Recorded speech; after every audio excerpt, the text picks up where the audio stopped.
안녕하십니까. 이 시간에는 하나님께로서 난 자, 하나님의 자녀 7번째를 나누겠습니다. 누가복음 20장 36절입니다. 저희는 다시 죽을 수도 없나니 이는 천사와 동등이요 부활의 자녀로서 하나님의 자녀임이니라. 여기 부활의 자녀로서 하나님의 자녀라고 한 것은 주님 오시면 우리가 죽었다가 부활함을 말한 것이 아닙니다. 이것도 세례로 예수님과 함께 부활하여 새 생명으로 사는 자가 하나님의 자녀인 것을 말한 것입니다. 에베소 5장 8, 9절이잖아요.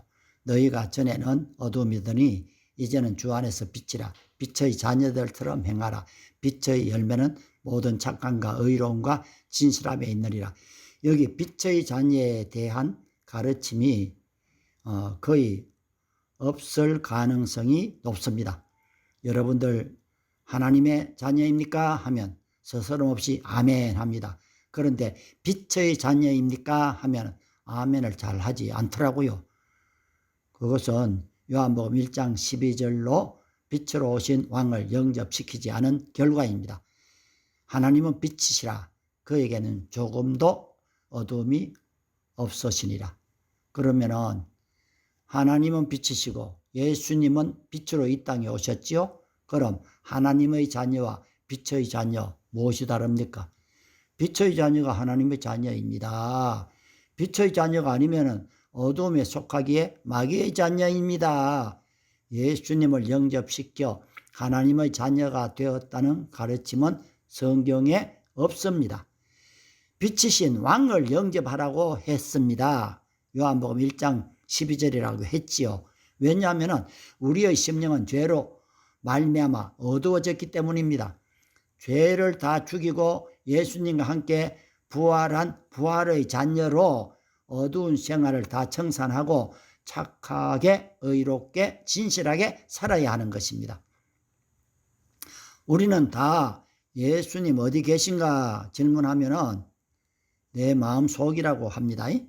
그럼 당신은 부활의 자녀입니까? 하면 대답하지 않습니다. 그럼 부활의 자녀로서 하나님의 자녀라고 말한 오늘의 본문에 비추어 보면은 그의 마음속에 예수님이 계시지 않습니다.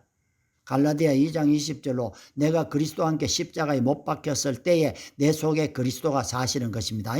그런데 그냥 입으로 내 속에 예수님 계신다 하면은 계시지 않습니다. 예수님과 함께 십자가에 못 박히고 예수님과 함께 살아나 부활의 자녀가 될 때 하나님의 자녀요 내 속에 그리스도가 계시는 것입니다. 오늘날 많은 가르침 중에 입으로 시인하면 된다는 것이 있습니다.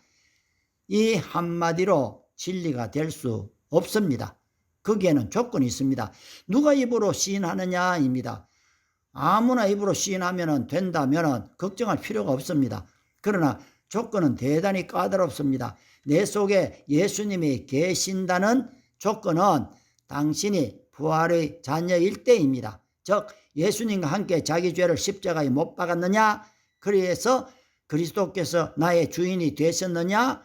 이것이 조건입니다. 갈라디아 2장 20절로 입으로 시인하는 것이 아닙니다. 죄를 죽여야 하고 주님의 통치를 받아야 되는 것입니다.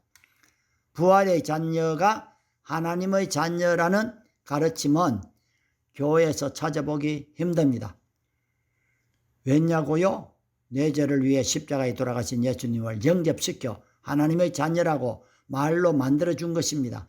해산의 고통도 없이 만들어준 것입니다. 그리고 저들은 하나님의 자녀인 줄 알고 열심히 교회에 봉사합니다.